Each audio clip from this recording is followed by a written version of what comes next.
Greetings, Earthlings, and welcome back to Podcastage. It is time for a blast from the past. I am re-reviewing the Samson Go mic, which I reviewed originally back in 2015. If you are interested in this microphone, it will cost you between $20 and $35. Like always, I'll throw some affiliate links in the descriptions down below. For this video, I am connecting the microphone directly to my Mac, recording 16-bit 48 kHz. My level is set at about 25%, and I will not do any kind of post-processing, but I may have to boost it a little bit in post, so check the doobly-doo to see what I diddly did. Now let's talk about what comes in the box.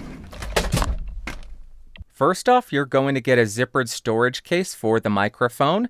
You'll of course get the microphone itself, a 1-meter mini USB to USB-A cable, and a little bit of documentation as well as a copy of Mo2 Performer Lite. Then as far as the build quality, it doesn't feel amazing, but it feels tolerable, especially considering the price. The body of the microphone is made out of plastic, and the metal mesh grill has a bit of give to it. On the front of the microphone, you have a green indicator light which blinks red when you clip.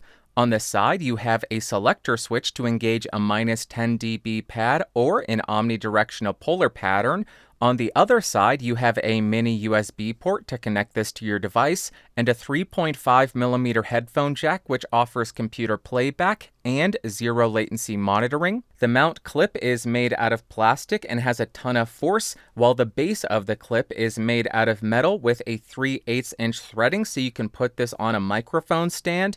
And if it matters to you, this microphone is made in China. Then as far as the specs, this microphone has conversion of 16-bit up to 48 kHz, a polar pattern option of cardioid or omnidirectional, a frequency response of 80 Hz to 18 kHz on cardioid or 20 Hz to 20 kHz on omnidirectional, a sensitivity of around -47 dB, a max SPL of 121 dB, and this mic functions off of bus power. Now I am spinning around the Samson Go mic to 90 degrees to show you the off-axis rejection and coloration. Continuing around to 180 degrees, this is the rear of the microphone. Continuing around to the second 90-degree angle, there we are, and then rotating and ending at the front of the microphone. Now I am on the omnidirectional mode, moving around to 90 degrees, this is the side. Continuing around to 180 degrees, this is the rear.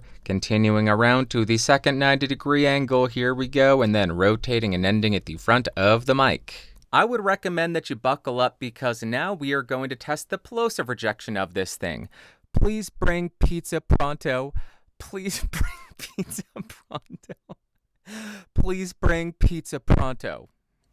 Now I am right on top of the microphone to exaggerate the proximity effect, and here is how it's sounding. Now I'm about 6 inches away from the microphone with it pointed at the corner of my mouth, and here's how it's sounding. Now I'm about 1 foot away from the Samson Go mic, about 2 feet away from the Samson Go mic, and about 4 feet away from the Samson Go mic. Now I am typing on a keyboard with Gateron blue switches to see how much of my voice versus how much of the keyboard it picks up. And for the gaming folk, I am now typing on the CAD W and spacebar keys. Now, here is how the microphone sounds in a well-treated room about 6 inches away from my mouth on the cardioid polar pattern. And now, here is how the microphone sounds on the cardioid polar pattern in a completely untreated space.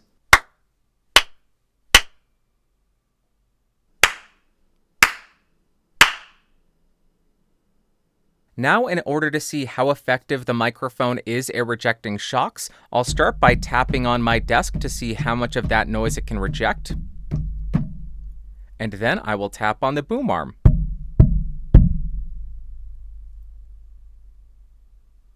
Next, because I'm an incredibly annoying person and I want to be thorough, I am going to tap on the microphone to see if there are any kind of resonant frequencies.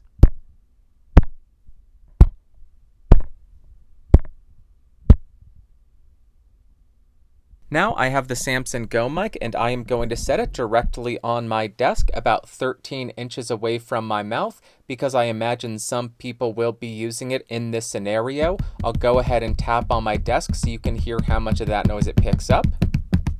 And if you were typing on a keyboard with the microphone like this. Now I have the Samson Go mic clipped directly to my MacBook, and if you were using this in a conference call situation with the mic right above your webcam, about 14 inches away from your mouth in the cardioid polar pattern, this is how it would sound. And if you typed on your chiclet keyboard at the same time, this is what you would expect to be picked up. Now, like I always do, I'm going to do a quick spoken word comparison between the microphone we're reviewing and a handful of other microphones that are available so we can see how it stacks up against the competition and hear it in the context of the market. Starting on the mic we're reviewing, this is the Go mic, 6 inches away, cardioid polar pattern, level set at 25%, and here's how it sounds. First up, I am on the CAD U1, which is a USB dynamic microphone. This goes for about $17. I am 6 inches off. My level is set at 100%, and here is how this compares to the Samson Go mic. Back again on the Samson Go mic for a palate cleanser. Here is how it's sounding. Let us go to another mic. Next, I am on the Razer Seiren Mini, which costs around $50. I am 6 inches away. My level is set at 67%, 16-bit, 48 kilohertz, and here is how it sounds. Let's go back and do a bunch more. We are back on the Samson Go mic. Nothing has changed. Still 6 inches away. Level still set at 25%. Let's do some more comparisons. Now I am on the blue Snowball, which goes for about $70. I am 6 inches away on the cardioid polar pattern. My level is set at around 50%, and here is how this compares to a microphone that's about half the price. Again, we are on the Samson Go mic for another palate cleanser. This is how it sounds. Let's go to the next microphone. Next, I am on the Rode NT USB Mini, which goes for about $100, 6 inches off, gain set at around 48%, and here is how this compares to the Samson Go mic. Let's go back and do a handful more. Can you believe it? We are already at the penultimate microphone, but first, this is the Samson Go mic. Let's go to the second to last mic. Next, I am on the blue Yeti Nano, which goes for about $100. I am 6 inches off. My gain is set at around 30%, cardioid polar pattern, and here is how this compares to a microphone that's about 1/3 the price. Which do you prefer? Let's go back and do one more. And you all know what the final microphone is going to be, so here is your palate cleanser on the Samson Go mic. Let's go to the final microphone. And finally, I am on the Neumann U87 Ai. This goes for about $3,700. Cardioid polar pattern, no pad, no filter, 6 inches off, connected to the 18i 22nd gen, gain set at noon. And here is how this compares to a microphone that is less than 100 times the cost. That's a big price discrepancy. This is the control from episode to episode. That is it. Let's go to the music test.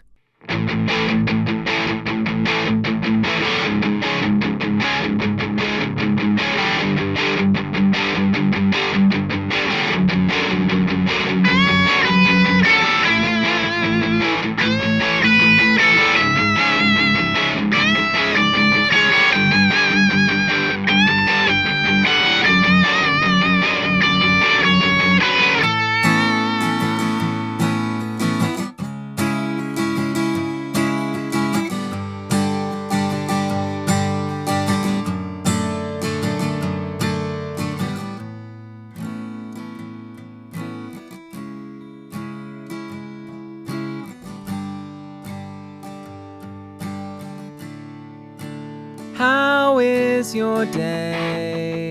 How is your job? How are your friends?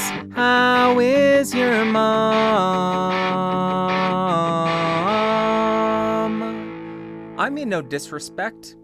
I really hope your day job, your day, your friends, and your mom are doing well. There are no jokes here. Let's go to the conclusion because I'm an adult and I don't make your mom jokes. I'm about to make one.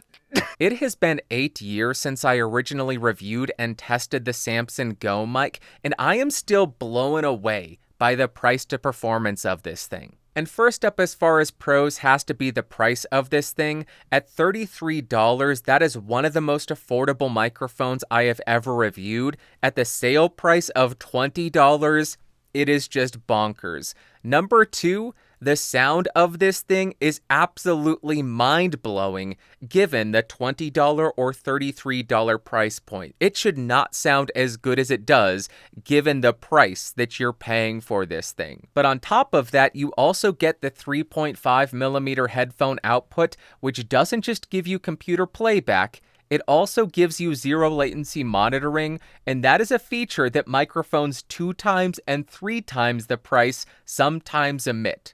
So given the price, given the sound quality, and given the feature set, this thing is crazy. But then as far as cons, I had a difficult time working with the mount when it is placed on a mic stand because when you tighten it down all the way, it's difficult to get the microphone in a position that you want. And once you have the microphone in a good position, if you bump the cables, you are going to lose that position. Secondly, it does a terrible job with shock rejection. It picks up the bumps of the desk and especially the microphone arm. It also did terrible with plosive rejection. When you get right on top of the microphone, the proximity effect gets quite out of hand, and in the omnidirectional mode, the signal is incredibly hot. I had to set my level at about 10%, so you have very little headroom if you're using omnidirectional and recording loud sound sources. And now, what are my overall thoughts and opinions of the Samson Go mic? On the electric guitar, it's decent, it works, but it is certainly not amazing. It doesn't have a huge amount of bass below 80 Hz, but due to the proximity effect, the upper bass and low mids I find to get a bit overbearing. The mic in general has more of a mid-focused sound because it doesn't have that huge presence treble and air boost that a lot of mics have. And talking about those upper frequencies, it somehow comes across sounding low detail and low fidelity while simultaneously sounding brittle and thin. It's not the most flattering sound for electric guitar, but it is workable and it's impressive given the price. Next up on the acoustic, it is the exact same story. It's not amazing, it's not great, but it works. I found it a bit bloated in the upper bass or low mids between 100 and 200 Hz, then the general mids sounded slightly congested.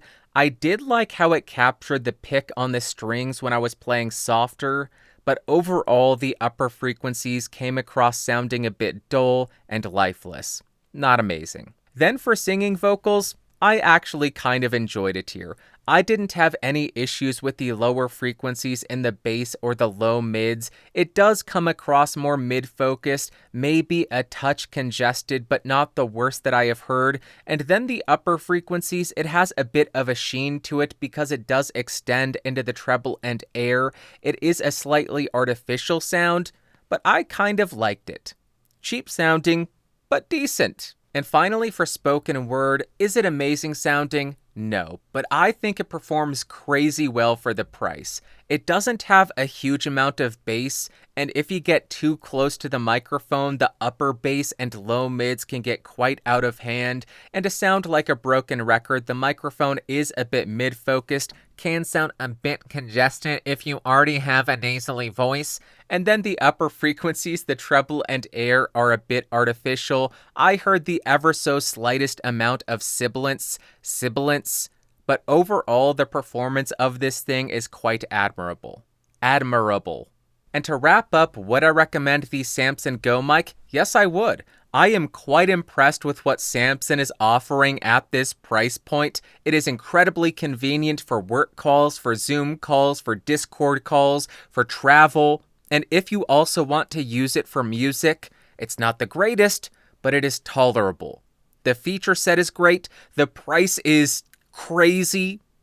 If you need a small, portable, and affordable microphone, I say go for it because this thing is going to be very hard to beat. That is all that I have for you today. If you found this video fun, interesting, or helpful, go ahead and give me a thumbs up. Hated it, big old thumbs down. There's a video that YouTube thinks you would love right beneath me. Go click that. These people support the channel and they are amazing.